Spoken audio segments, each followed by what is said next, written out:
mama, I got bad news, bad news. I've been rolling with some bad dudes, bad dudes. I've been trying to get a bag too, a bag too. I'm just doing what Hello, I listeners. have to. Welcome to the Ashes to Awesome podcast, Rising in Recovery, a podcast providing light, hope, and understanding about addiction and mental health to those living within that life and the people who love them. This episode is brought to you by Revolution Recovery, helping men recover and become their best selves through support and treatment.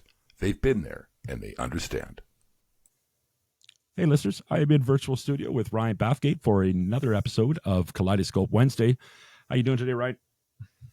You know what, Chuck? I think I can answer that question with some authority and authenticity in that I am doing really well. Good. Now, I got to ask, is that relative to last week or? Yeah. I feel Yeah, like, certainly. or generally Certainly is, speaking, I guess. Yeah. So, No, I mean, to be honest with you, I think you come to know me well enough to know that I don't do the, everything's fine, I'm fine, leave me alone thing. You ask me a question, you're going to get the answer whether you like it or not. So, yeah, I do know that. Yeah. Yeah. So no, it is. It's been a process. It's been really cool. There is value in everything. I can say that. Fair enough. I guess before we start, I should do a shout out to the listeners here.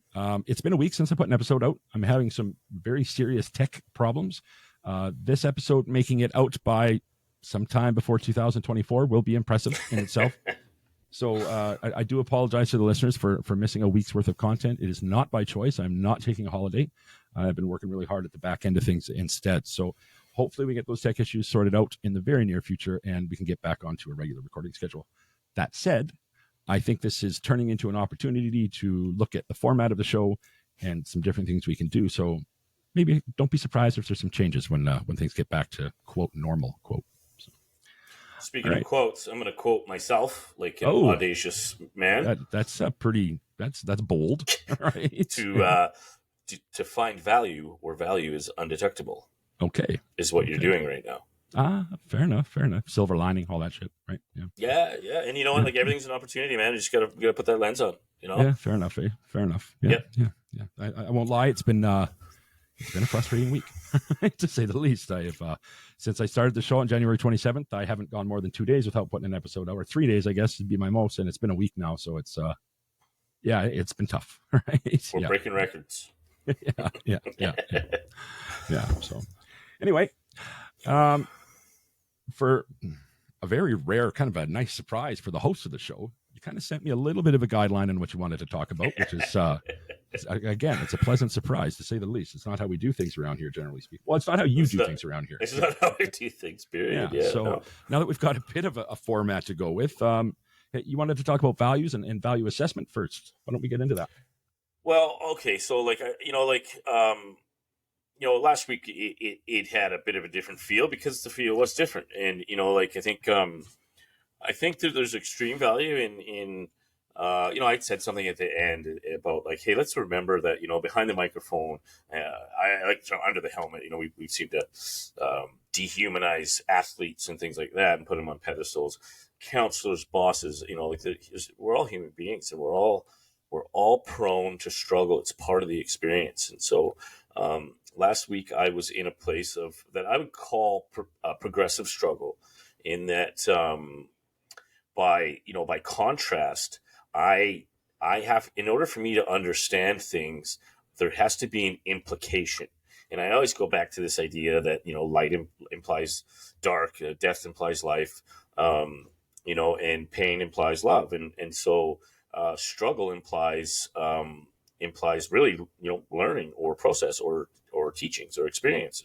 Okay. So when you think about, what is wisdom? Wisdom is experience plus knowledge equals wisdom. I mean, that's the most basic formula I can think of. Yeah. And we don't get there without having some form of tension. Tension, it not only creates identity, but it creates strength within the human experience. Mm-hmm. And so, my intrinsic resources were low last week, and I felt down, and I felt, not to say that any of that is even really shifted as far as like what my world exists in a hedonic way or in a material way, because it still remains the same that I don't I don't spend enough time with my family, and Yeah. that's not different. Yeah. And like, it just goes on in my head about, you don't get the years back. Mm-mm. No, You don't get sure the don't. weeks back, the days back. We don't get it back. All we can do is take that and learn from it. And so I always think about, like, my history is not a place that I navigate the world from. And when I do that, it's awful. Okay. I look at it very simply as my history is an archive. It's a place that I can go to get information, like a library.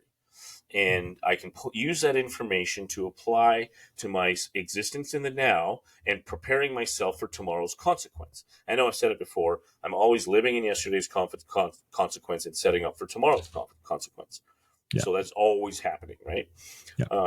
And so I think we ended the show last week in this note of having some depleted self-esteem, some depleted self-worth, and some depleted self-respect. And it was because of a value alignment that was missing in that value being integrity, which I think I pointed out last week. You did. Yeah. And so I'm just going to like kind of recap basically of what has transpired in the last week. And so when I looked at those values, I realized that my integrity was not in alignment with where I wanted it to be, not at the standard I wanted to keep it at. Okay. And so how do I get back into rhythm or into alignment? And so what I did was I made a daddy-daughter date this weekend. Okay. And so I asked my daughter what she wanted to do, and she said she wanted to go swim in Uncle Andrew's pool. And so I took her over to Uncle Andrew's place. Of course, Uncle Andrew always loves having Mackie over, and we floated around in the pool for a while. I took her to get ice cream, and she was happy. We went to the zoo this weekend and took the family there and walked around. Went to the boat. I made everything a priority. We took them out to the lake and did the beach thing in the lake. And my daughter loves riding, sitting at the very front of the bow while I'm doing 50 to across the water. Like, she just absolutely loves it. She's your daddy's daughter. Yeah. She's like scared of her own shadow, but whenever it comes to the boat, she absolutely loves it. So, but there's more to it. I mean, those are the actionables that I did that were, they were easy to dismiss, yet also easy to bring into consciousness. Yeah. You know what I mean? Like when we lose presence, we lose a lot. And one of those things that we lose, I think, is the value assessment. And so when I'm in my values, I mean, what happens is I can be in alignment, and eventually something's going to happen that's going to knock me out of alignment, just a degree of trajectory off. And if I don't notice that, then over time, I just begin farther and farther away, and I wonder where this void is coming from, or why I'm feeling less than, or I've lost meaning, or I've lost purpose. And so I think these value assessments are extremely important to do. If I could, I'd like to say that I do it on a regular basis, but I would have to be called a liar because I don't. But I mean, my practice would be that I would want to be doing this every day. And so what I've been doing this week is I've been doing a lot of somatic work as far as breathing exercises, grounding, taking in like the smell of summer and feeling the wind, that cool or that warm summer breeze on my skin. I laid in my hammock last night in the backyard. I ended up falling asleep and snoring, but until that point, I was watching the wind push the leaves around in the treetops, and a cloud transform its shape as it carries through the sky. And it's just like back to presence, back to being a part of this big rock spinning around a fireball in the middle of who knows where, and so, I think the self-care practices are extremely important. I had to remind myself time and time again that I've made a commitment with my life to help people, and that's a very valuable thing to me.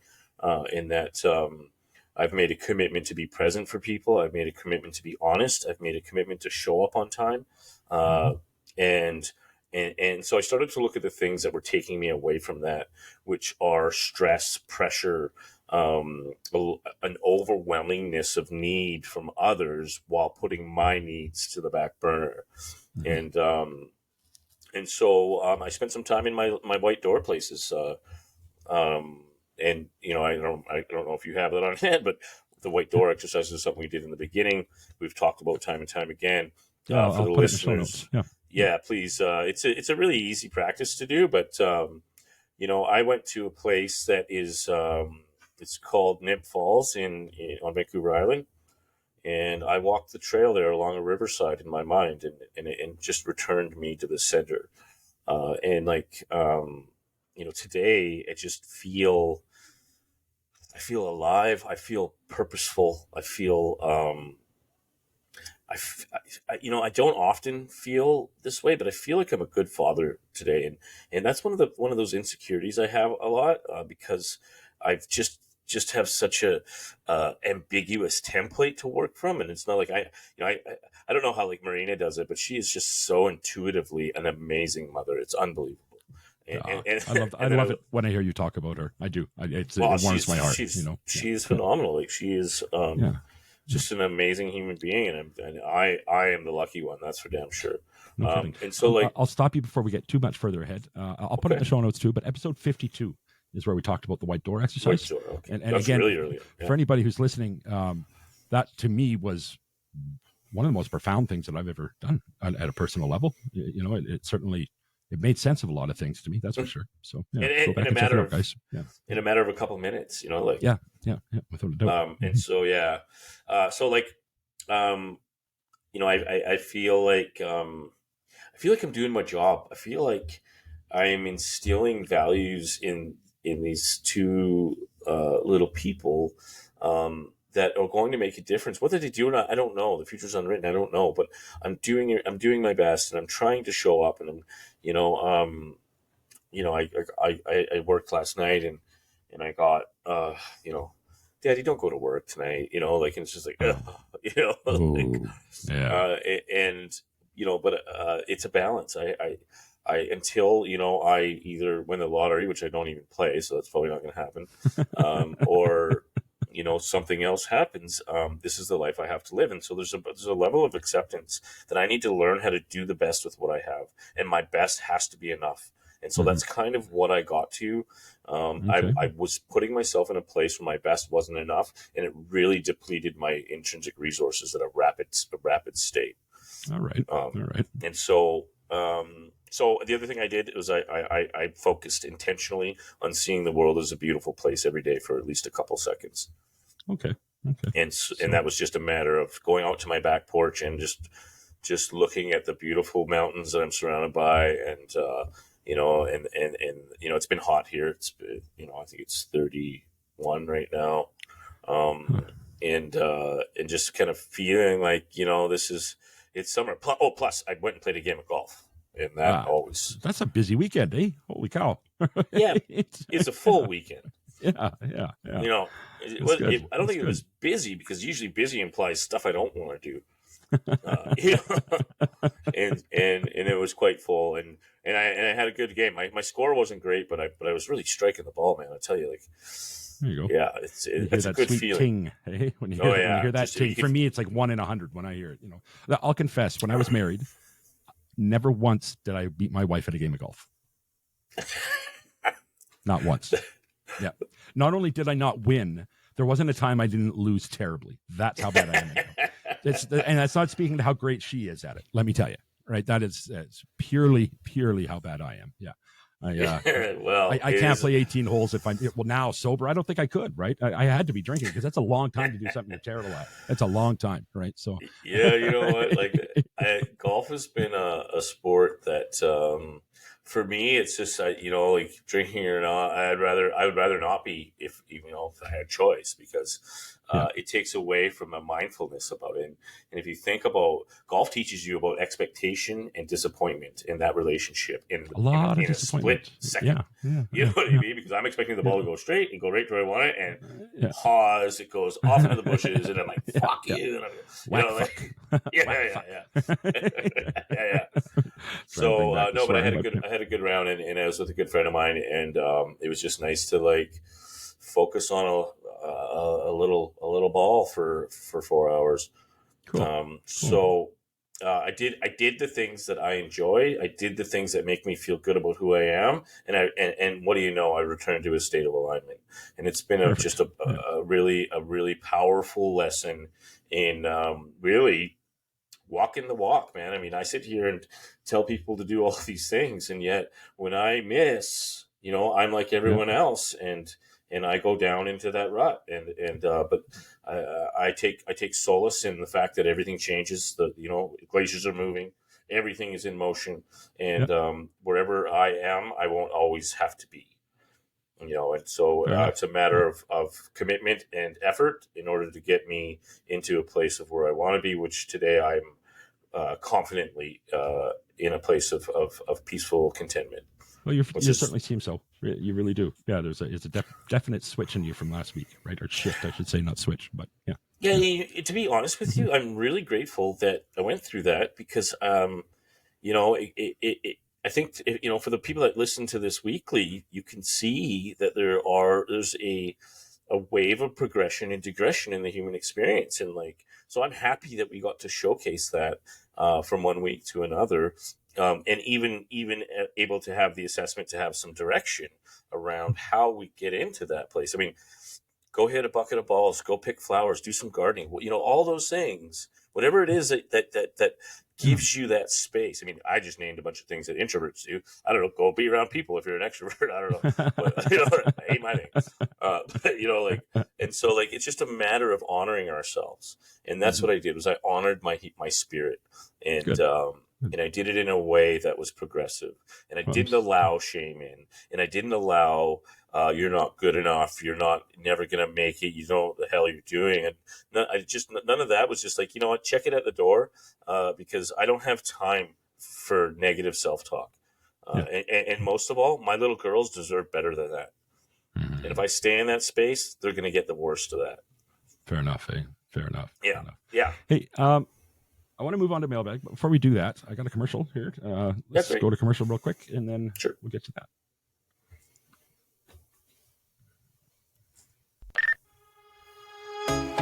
Hey guys, well, I got my denture in from dentkits.com, and I gotta tell you, for the first time in 3 years, I'm looking in the mirror, and I'm not reliving the trauma.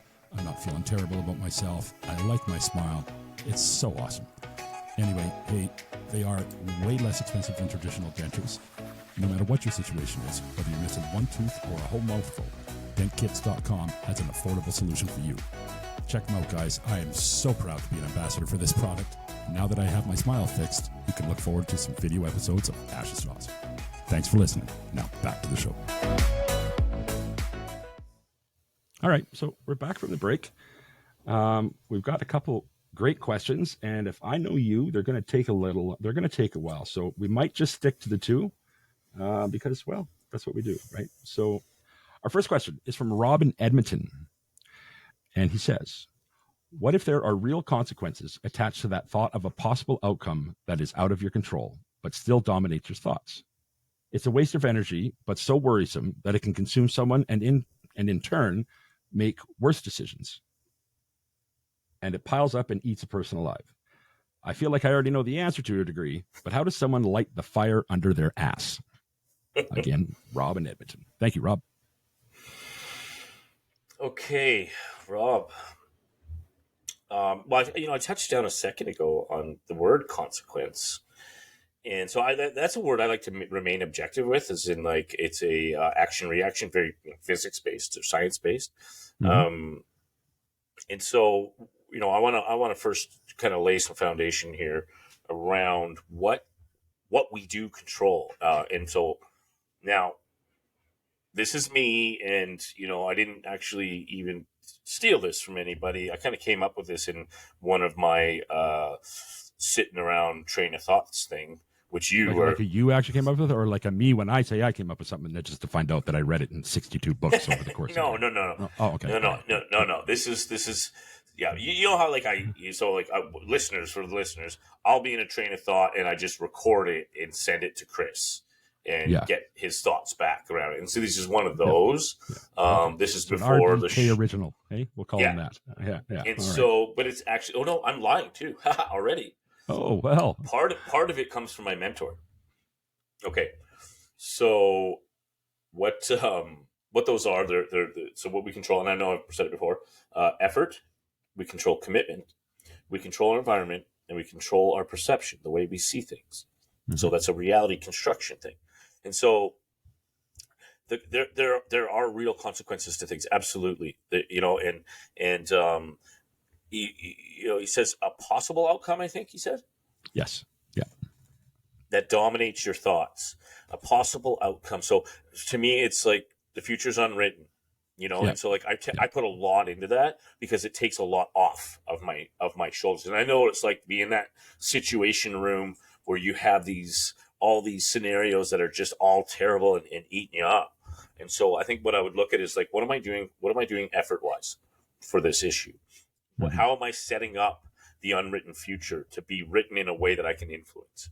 What am I doing commitment wise to myself for self-care, for self-talk, for how am I, what's, to quote Brene Brown, what is the story I'm telling myself? Yeah. And is that story, so ultimately I want to find out, is that story shame laden? Is it somebody else's expectation of me and the way I should be? Or is it from my history? Is it old? Is it stale? And why am I consumed by this? So what is consuming me? What is, and I don't want thought. I want feeling, because that's what the driver is. If I'm being consumed by it, it's because there is a feeling that is driving this behavior or thought pattern that is looping over and over and over again. And that's what's eating us alive. I think you said that, right? Yep. Right? I did. Yeah. Okay. And so what can I do about it right now? That's the question. Let's use an example. I've got 4 kids and I'm 45 and my new girlfriend's pregnant. Well, could be pregnant. Let's say she's late. Now, what am I going to do with that? It's a really good example of like, right? This is a scenario, Marina, if you're listening, this is just a scenario. And I only have 2 kids. So, but my point is like, until you know, what's the point of investing any energy into that at all? You know what I mean? Yeah. Why don't I focus on what's here, what's now? And so if what I can do is like, I can, you always say, you don't make plans, you make preparations, right? And so I can prepare myself for a bunch of different outcomes, but I'm only preparing myself in a way to absorb, in a way to navigate so I don't react. And so I think that's the most important part of this is like, how can I go about this without recreating my history? And reacting in a way that I did when I was 7 or 8 or 9 years old. And what is it about this that is so terrifying that it is eating me alive, quote unquote? I would venture to say in any situation like that, at some point you've gone against your values. If you're that stressed out about consequence, right? You've gone against your values. You've gone out of rhythm, right? To Chuck, get to that you are point. paying So, attention, man. You are paying again, attention, right? No, right? And so that's what I would look at is so that in my commitment, I'm talking about a commitment to the foundation of identity, which is my values. So I can go to my values and it's like, am I going to be found out? Is that what the problem is? And if so, so what? How much of this is based on what everyone else thinks is a really good question I would ask, because that's completely out of my control. And how many of those people actually qualify to have an opinion in my life? Yeah. You know what I mean? And so like, like we talk about desensitization. So like worst case scenario is this, how bad is that really?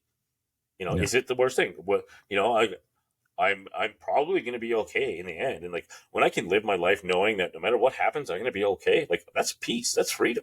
Yeah. Right. And so my mother used to pound into, well, not used to, does quite often. It's never as bad as you think it's going to be. Right. And that is a universal truth about almost every single situation in your life. Right. I would like to quote JFK here. The only thing to fear is fear itself. Yeah. There you go. Yeah. And so that's what that is, and that's where that comes from.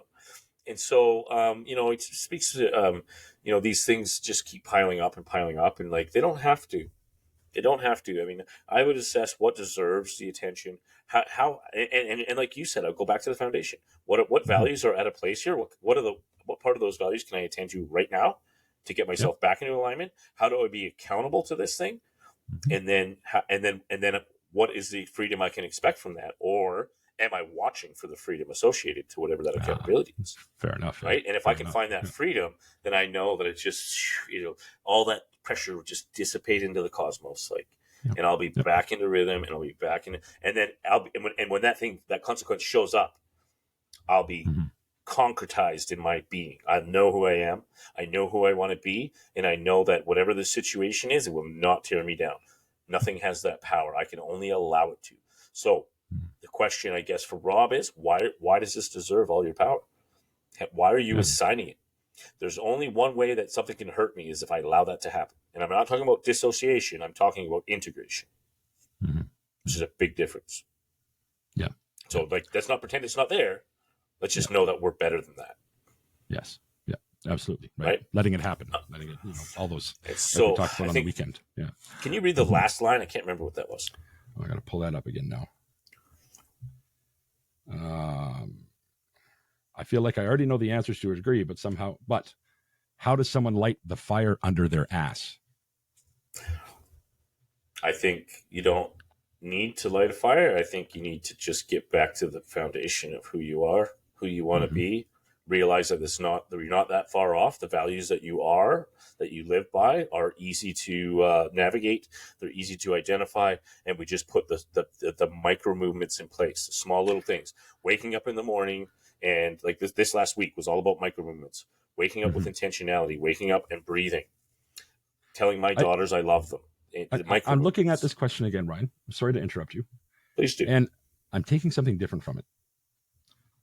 I'm looking at it as not getting your ass, because just with that final line, reread, are the consequences about you not getting your shit done? Is it not getting what you're supposed to get done? And is that what the lighting the fire is? So for someone like me, who self-diagnosed, admittedly, the ADHD thing, right?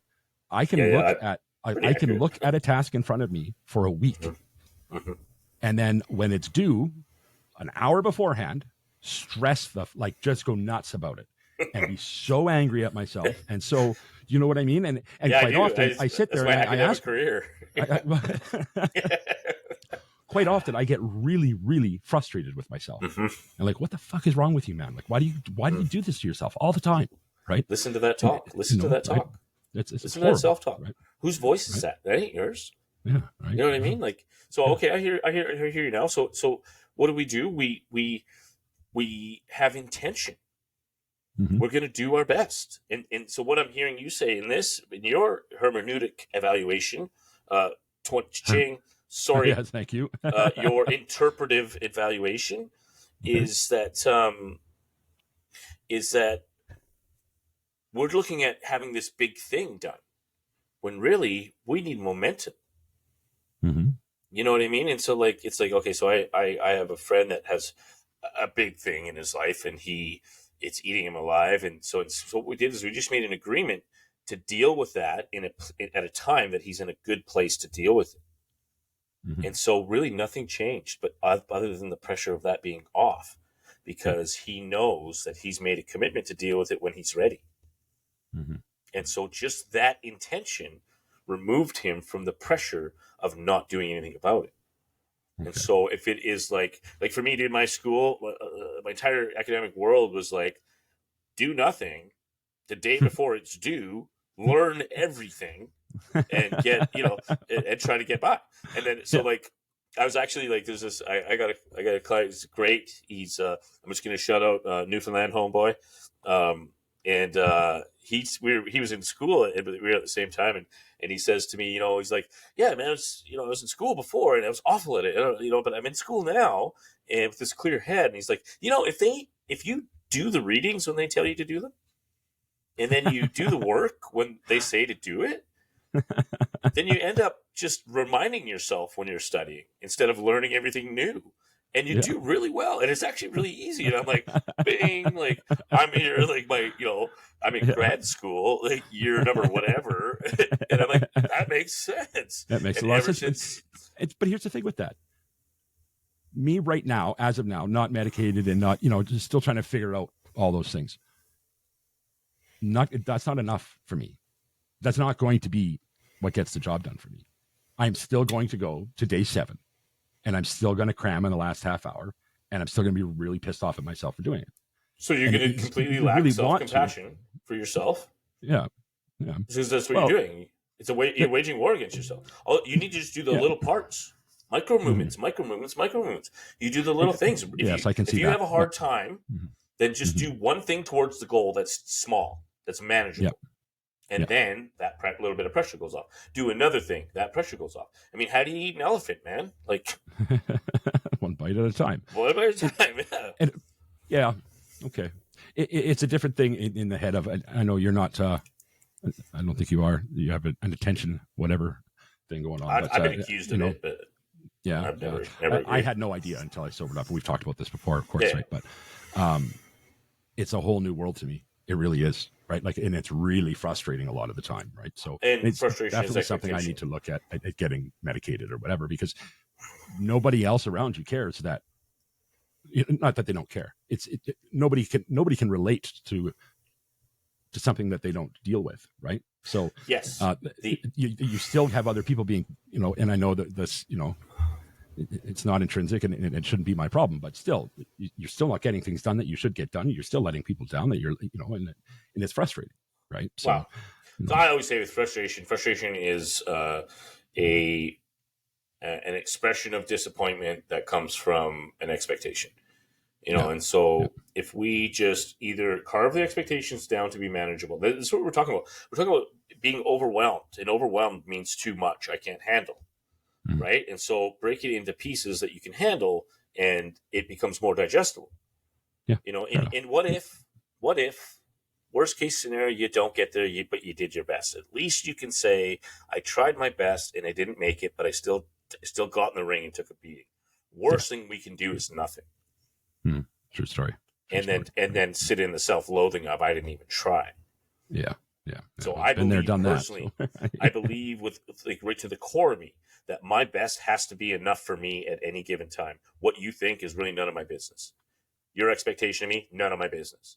But my expectation of me is, and so it just my world has changed since I've decided that my best is enough at any given time. Gotcha. Yeah. All right. So I don't know, if, Rob. There's a lot there. I don't know if that answers your question. Well, yeah, we covered it from a few different angles, so hopefully it was a comprehensive thing, right? Yeah. Let's break for a quick PSA and come back to the next question. Sounds good. Now, for a quick public service announcement. One of the best ways to reduce stigma is with education. If you still have questions that we haven't answered on today's show, you can learn more about Together We Can's education group at twcrecoverylife.org. Hi everybody, this is Carl with today's public service announcement about naloxone, or, as it's more commonly known, Narcan, a medication that can help save the life of somebody experiencing an opioid overdose. Did you know that in 2021 opioids were responsible for over 7,000 deaths in Canada and 106,000 deaths in the United States? These numbers are staggering, but there is hope. Narcan is a medication that can reverse the effects of an opioid overdose and help save a life. Narcan is available for free at participating pharmacies and harm reduction centers across Canada, and is also available without a prescription at most pharmacies in the United States. Now I know most of you won't be around people using opioids, but you never know when it will be around you, and you could save the life of someone who is loved and who loves. Remember, naloxone saves lives, treatment saves futures. Together We Can offers addiction treatment programs and education, support groups, and workshops for friends, partners, spouses, and loved ones. Learn more about their services at twcrecoverylife.org. Thanks for listening. Now back to the show. I love his He's- face. He's so good. I know. He's so right? good. I'm just sitting here like, man, KTA, man. God, he kills it. enunciates so well, I know. right? I know. He's really got the just like, face for radio, right? He Can really we does. pull mine? Or don't put mine near his. That's like going on after Richard Pryor, you know? I know. man, I feel the same way, man. I feel the same way, right? So I we talked agree. about this last week. Yeah. I do want to say, though, I want to shout out to Stacy, because I don't know if he's listening or not, but I love that guy. Yeah. I got to tell you, Stacy Wilson, you're my homeboy. I've known Stacy for many years. In the moment something is needed, that guy's there for me. And I hope I can say the same the other way. I can't confidently, but he's a good human being. I really like that guy. I just wanted to say that. Yeah, I've only had a few dealings with him, of course, setting up the partnership here, but sure does seem like it. Yeah, absolutely. He is a really good. I can say he's a really good friend. I can say that with confidence. Yep. I don't work for him or with him, but as far as friends go, like he hits the marker and all. Same with like Devin, like that high values, like. Absolutely. And I can't, you know how I feel about Devin. Actually, I asked Devin to record a PSA for us, so that should be interesting. Yeah. What it would actually, would be great is if he got over to your office and did that with your microphone and stuff there. That would make my life easy, right? I can make that happen. Yeah, that'd be great, right? So I'm not even going to write a script for that guy. He's going to come up with something great. So whatever. I did. We had to redo mine because of the script thing. Some people need a script, some people don't. So, yeah. Yeah, I don't work well with either when it comes to those things. I'll tell you that right now. But hey, I did my best. That's going to be good enough. True story. Hey, listen, a couple things I want to talk about real quick. There is now an Ashes Awesome app. Got it. Of course, you've got it on your phone as well. I just want the listeners to know about that. You can go check it out, guys. There'll be a new daily meme every day that I'm putting up on that thing, and it's got links to the podcast, my new podcast, the A Morning Cup of Kindness, which Ryan has gracefully stepped in for twice now. And what else is there? Links to all the socials, all that stuff, right? So I've been working really hard on these reels because I can do them on my tablet for the last week. So we've got some interesting cuts from different episodes and stuff in there now. And a lot of them was with yours truly here, Mr. Bathgate. So, Yeah, you know what? Those are so cool, man. Like, I got to tell you, like, there's something weird about, like, I guess, I don't see myself in that. And it's taken me a while. And, like, to hear myself, I'm like, oh, yeah, I said that? Like, that is well, cool. And some of them are from months ago, right? Like, I didn't even know we had been recording video back then. So, hey, I found it in the backup files kind of thing. And went, oh, look at this, right? So, super cool. Also, like, as far as, like, a quick engagement, I really like that. It's like I could like sit there for a second and be like, boom, there's a message there. Wow, okay, cool. Like, right. Right. They are painstaking and tiresome and tedious to make. Let me tell you, right? Especially without the computer working properly and having to do them on the tablet. But it's keeping me busy while we have our tech issues. Well, I'd like the listeners to know that Chuck does a phenomenally large amount of work to bring this show to you guys. I wish I could take credit, but I sit down and go, and then that's it for me in the week. So, so I think I just don't want it to be overlooked. Chuck, the amount of work you do is extremely appreciated. I know by myself and probably everybody else involved, and I hope you're getting the validation that you deserve. Well, thank you for that. Yeah, well, there's a nice little dose of validation right there for you, right? The other thing I wanted to mention is, well, I guess first, if you're interested in the app, you can go find it on the Facebook page. If you go to Instagram or TikTok or YouTube, they're all there. You've got my link for it's called my Beacons page in there. It's got all the different things in there in that link, right? So if you follow that, it'll take you to the app or the socials or wherever you want to go and check any of this stuff out. Questions for the mailbag here. If you've got questions that you'd like to ask, send them in to ashesawesomepodcast@gmail.com. Subject Ryan in the subject line. You can also send them directly to Ryan too, I guess, if you want to catch him on a DM at the RBK Facebook page. Have we plug that? No, we are right now. Oh. And it's in all those links that I was just talking about too, right? So RBK, what are we calling it? Ryan Bathgate Kaleidoscope, right? So if you go, or RBK Kaleidoscope, if you search that up on Facebook, you can find it there for more information. You can DM them there. You can also send us voicemails if you're listening on the Spotify platform. You can send a voicemail through your phone or whatever if you just hit the send a voicemail. So some different ways to get in touch with us. And I do appreciate all the likes and shares and comments and all that jazz. Yeah, me too. Yeah. And there's lots of good stuff on that the RBK page as far as memes and clips and things like that. So yeah, it's pretty cool. I mean, it's all this is really cool to me. I mean, I grew up with a phone attached to a wall that used to have to go stand in the hallway and talk to people. So I was watching one of those kids in the 80s thing there the other day, or kids in the 80s, or just earlier before we started recording, I guess. Yeah, a TikTok about that. We stood there, made plans on the phone attached to the wall while our family listened in on us. Yeah, yeah. Right? It's all quiet. Or you put on some rad clothes and you pick up the phone and someone would listen to you, and you hear that click. I know you're on the phone. Yeah, stop listening to me. right? Or like to your place at the in party line. Strathmore. Ooh, The yeah. party line. Yeah. Ooh, now we're dating ourselves right there. Now we are old at balls, right? Great. Oh yeah. Coming at you. Yeah. So, all right, man. Let's move on to the next question here, right? Sure. Sean K from Cloverdale.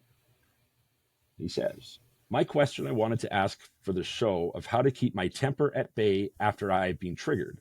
I need ways to cope with losing my cool and snapping. Well, speaking my language here, Sean. Can I speak to this one for a minute? Absolutely, yeah. Can I do that? Is that a thing we're allowed to do? So, well, we write the rules, right. Don't we? Yeah, well, specifically I do. So my show, motherfucker. Anyway, so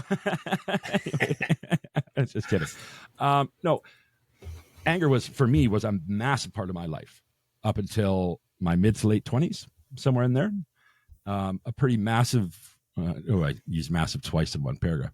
A really big thing happened that would get anybody really pissed off, and it left me mad for months.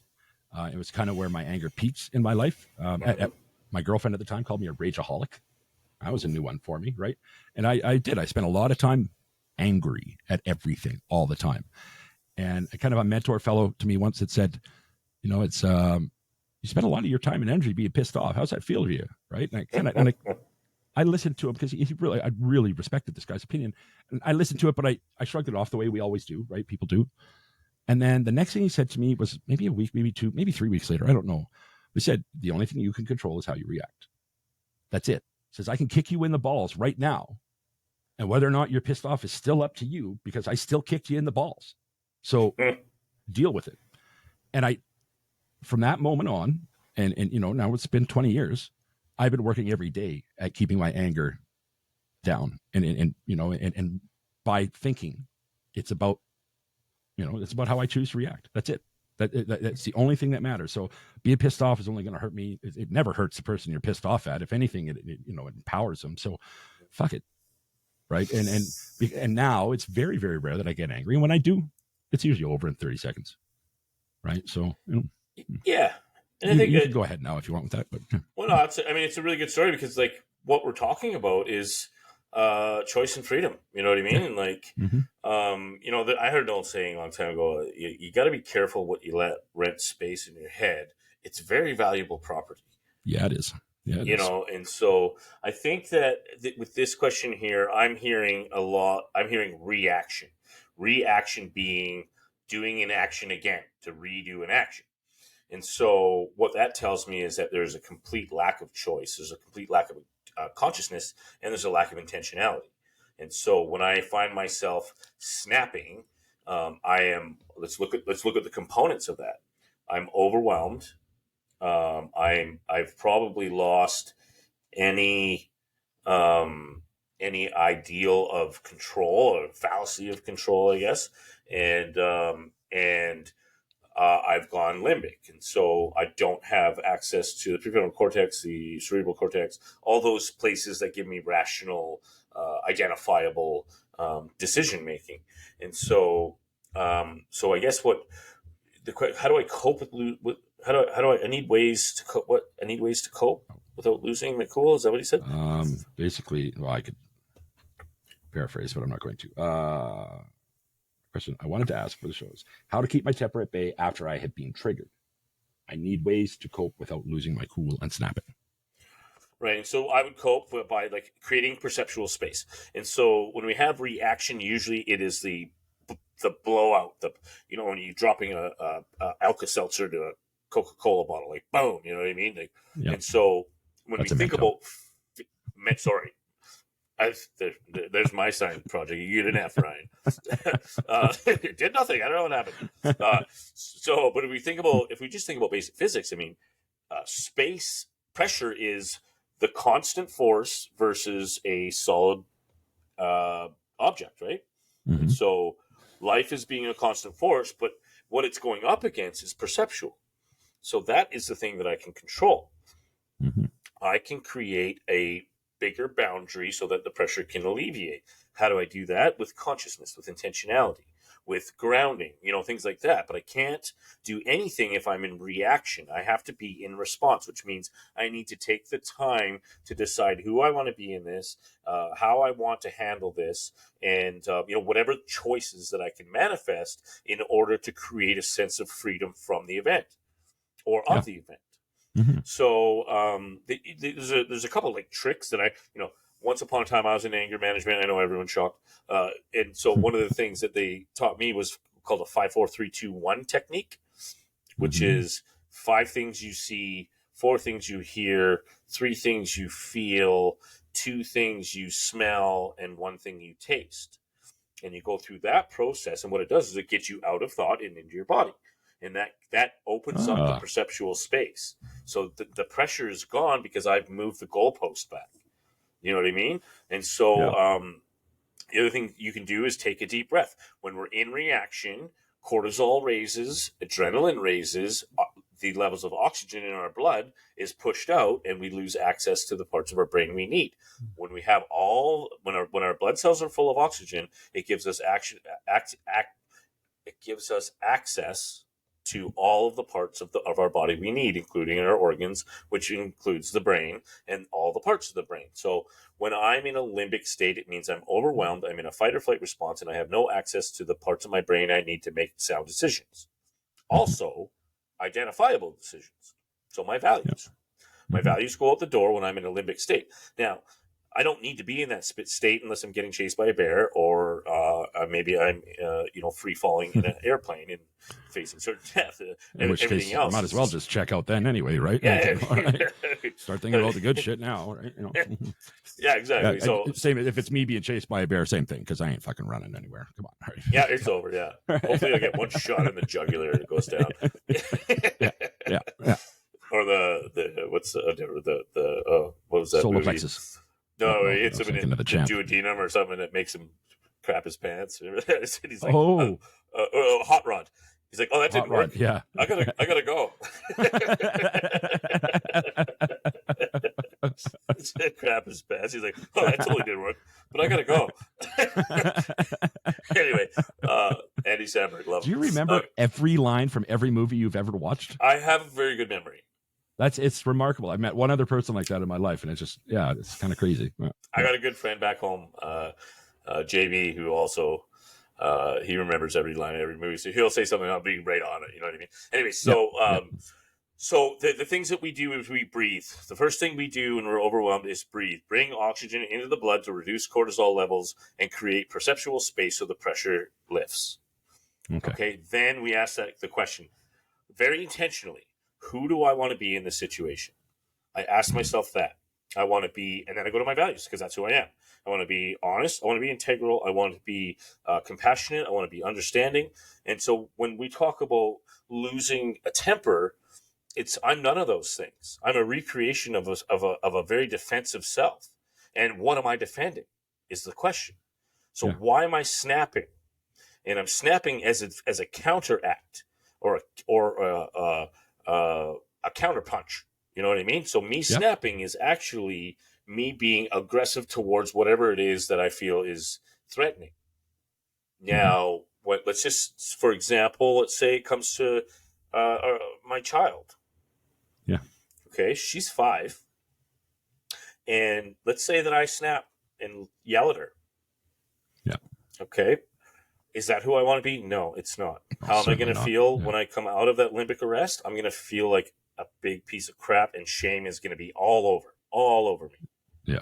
You know what I mean? And so now what happens to my intrinsic resources? I become less confident, less self-aware, less self-esteem, less self-respect, and I start to go into that rabbit hole of not a good one. And so what I have to do here is I have to be very intentional with the way I am. I need a victory. Yeah. So my daughter pisses me off again. So what do? I take a breath. I ground. I ask myself who I want to be. Who I want to be is I'm understanding. This is important, compassionate. This is a 5-year-old who does not have the skill set to navigate the world. And although that she might be doing something that pisses me off, I want to be understanding what it is to be a 5-year-old who doesn't understand the world. And so there you go. now my approach Empathy, is going to right? be, I want to get down to her level, her eye level. Mhm. I don't want to talk up from her and yell down to her. I don't want to yell at all, but that is my history, and that's the way that I came up. It's, in Yep. my place, per se, And Mhm. so I want to get down, I want to talk to her, I want to look her in the eyes, and I want to say, listen, I'm having a difficult time right now with what you're doing. I need you to help me. And I want you to try and understand how what you're doing is A, B, C, or D, and then open a dialogue. Listen to what she says instead of being the dominant force. Do as I say, because that's how we'll create growth, and we'll create strength through conflict. But we can't have strength through conflict without an effort and an intentionality to be understanding, to understand the other side. There's an old saying: "Seek to understand, not to be understood." And if we can be in that space, then so Sean, if you do that once, whatever the situation is, if you have one victory, it makes it possible. Once it's possible, it can be practiced enough to be a constant and rewire the behavioral circuitry, so that you just keep practicing over and over again, allowing yourself the space to fuck up. Pardon me, to mess it up. In context. That's the first swear word I did today, and I was going to go the whole time. You were doing so good. You were I was doing doing so so good. Yeah, it's in context, so it's in context, not gratuitous. Well, but right? I mean, we have to have compassion for ourselves too, and so, Sean, I'll say, if you're in that space, just be intentional. Know that you want to do better, and you're going to do everything you can to practice being better, and that in itself has to be enough to propel you into a better state. Because we don't most. I don't know if you're anything like me. I sometimes need to learn the hard way in order to really understand. I had an old friend years ago that would say, sometimes you gotta F up to know why you shouldn't F up. And that seems to be real true in my life, because you can tell me, I'm so arrogant that you can tell me what the right thing to do is, and I'll go, you don't know me. And then I'll go do the same thing, screw it up, and be like, oh yeah, he might have been right, but I'm not never going to tell him that. No, of course not. Yeah. You don't know me. That's my favorite. And failing all of that, so everybody knows, I fight women and children exclusively. Give me a shout. I'll help you out. Right? So, kidding. Right? Jesus. Are you? Yeah, no. I think when I've been dating in my past, it's one of the first things I lay out. It's one of the first jokes I lay down, because if you don't laugh at that, it's not going to work out with us. Yeah, it's just not, right? Let's just get that out of the way right now. We're two different people, right? So yeah. Time to go our own ways. Yeah. So, Sean, I don't know if that hit the nail on the head there, but I think there's a lot you can do. But most of it comes down to asking the existential question of who do I want to be in this, creating the perceptual space to ask that question, and then to provide some options for yourself. An action is an overwhelming. A reaction is an overwhelming response to something I've already done before. You know what I mean? Fair and enough, that's right? not freedom. That's oppression. So you're really, when we don't make a decision, we build our prison walls. One more brick in the wall. You know what I mean? No kidding. No kidding. Yeah. So I don't know. I don't know if that hit it, but if it didn't, Sean, ask another question. Send us another one. Ask me to clarify, please. You guys, send them in. The more, and I do appreciate that. Questions today seem to be about life, about living. And that's really exciting for me, because I think that Kaleidoscope is about the art of living and everything it entails.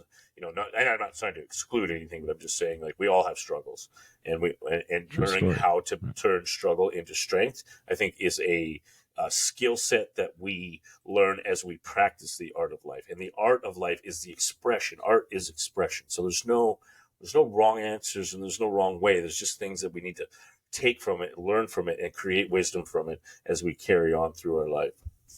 Absolutely. All right. You know what? We've hit the hour mark. I think it's time for our daily gratitudes. Yeah. Let's do some daily gratitude. Mike down over there in Thailand. Today's daily gratitudes are brought to you by Yatra Treatment Center in Phuket, Thailand. At this clinic run by clinicians, not a business run by businessmen, they know that if addiction is the smoke, trauma is the fire. Learn more at yatracenter.com. That's YATRACENTRE.com. All right. So back from that, what do you got for us for some gratitudes today, Ryan? Well, I mean, without a doubt, my wife Marina, Of is course. number one this week, especially because she has, she was obviously a part of me being really low, and the support that she's offered me in this past week, and encouragement, and the reminding of me of who I am, and the value that I bring to our family, and the value that I bring to her, and that I bring to even the show, and people, and just like really helping me. She's the one that suggested a daddy-daughter date, and so like she is my ally, and she is my support, and I love the hell out of her. Does she listen? No. It's No. I ask that because it's often the case, like very often the case that Yeah. Well, here's the thing. If anyone knows how full of crap I am, it's going to be her. If she listens to this, she's really no. Honestly, she listens here and there, but like she's got the kids all day. It's just tough for her to fair enough. Even if she had it on, it's hard for her to focus. And it's definitely the type of thing you need to focus on with this particular show, this particular weekly feature. So yeah. But once in a while, I'll put on something when I say something nice to her. I'll just throw it on, just be like, put that in the old brown noser hopper there. Next time I want to go golfing, remember that thing I said. Yeah. Anyways, so that's one. Two is the process. I am so grateful to be able to see the world in a way that I can detect value, and I've learned that through so many different people that have influenced me and helped me along the way. But the fact that I didn't get stuck in something and I turned it into strength is a really cool thing, and I just want that for everyone. Yeah, and that's a big part of why we're doing this. Fair enough. Fair enough. Yeah. For myself, I'm going to give you a personal gratitude on this one, right? Well, as this week's gone on, it's been a tough week for me. Again, it's since January 27th. I have not gone this long without putting an episode out, and I've been pretty hard on myself. And I appreciate, some of the things that you've helped me, deal with that way. And of course, to the listeners, always to the listeners, you guys are amazing, and I appreciate your patience in this little bit of a delay. I don't think anybody's going to get too mad at me because you guys are pretty awesome. In the meantime, check out those reels, guys. I've been working at them real hard all week, on Facebook, TikTok, Instagram. Give them a like, give them a share. It helps us. It all helps us, right? Get the message out. Every time you do these things, you are getting me a little bit closer to living my best life. And my best life is to make a humble living, spreading the message. The message is this. If you are in active addiction right now, today could be the day. Today could be the day that you start that lifelong journey. Reach out to a friend, reach out to a family member, call into detox, go to a meeting, do whatever the hell it is you need to do to get that journey started, because it is so much better on the other side. And if you are the loved one of somebody who suffers an addiction, you've just taken the time to listen to us, maybe take another minute out of your day and text that person. Let them know they are loved. Use the words, "You are loved." That little glimmer of hope just might be the thing that brings them back. Stuck in your head. Monsters under your I love this song.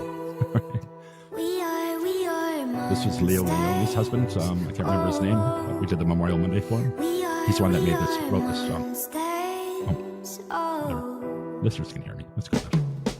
I'm the monster with a mind altered. Drugs and frustration created this isolation that others find selfish. Had to cope with some shit that could kill, hit the all switch. Had to do a mind shit to get through the time stretch. Seems like bad days last and the good days fly quick. This monster in my thoughts taunts me till I'm sick. Takes over reality. Can you feel the insanity? Body shaking like my thoughts are causing allergies. Truth and fiction can't seem to tell the difference. Anyone out there relate to me? My only one tripping. Left wishing I could be the normal one in the room. Anxiety got me twitching, feel the monster in the distance. Gotta get busy, can't let this shit affect me. When no one left to protect, who's gonna protect me? Feels like shit's getting messy. Now that the monster's taking over, I think it's the only one that gets me. Yeah. stuck in your head. Monsters under your bed. We are monsters. Oh, we are monsters. Oh. Met the monster in my storm. Did I let him stay too long? Cause he don't wanna leave till everybody's gone. pushed away the ones that I need. It's messed up, cause inside it's not who I wanna be. Think one thing and do another. React to the emotion that wants me to suffer. Sorry if I smother. I suffocate my relationship like we undercover. Wanna disconnect and run from the suburbs. The old me wants to return, wants me to forget what I learned. Had no way to turn with all the bridges burned. Pain is what I know, heart's hard as stone. Feel the shakes in my bones, I'm turning cold. Look at what I did, you had my back from the beginning, but I couldn't see it. I was blinded by my feelings, selfish. I guess me and the monster have a lot in common. Look in the mirror, see the reflection of the problem. Yeah. Monsters stuck in your head. Monsters under your bed. We are monsters. Oh, we are monsters. Oh. Am I the monster, causing all your problems? Did I see all your dreams and decide to rob them? Am I the one trying to drag us to the bottom? When I get suspicious, is it all in my noggin? I guess this monster is morphed into my core. Spent so much time alone, thought I was talking to the walls. Locked in a prison, being haunted by my thoughts. Gotta break out and take out the monster like a boss. Am I the monster, causing all your problems? Did I see all your dreams and decide to rob them? Am I the one trying to drag us to the bottom? When I get suspicious, is it all in my noggin? I guess this monster is morphed into my core. Spent so much time alone, thought I was talking to the walls. Locked in a prison, being haunted by my thoughts. Gotta break out and take out the monster like a boss, yeah.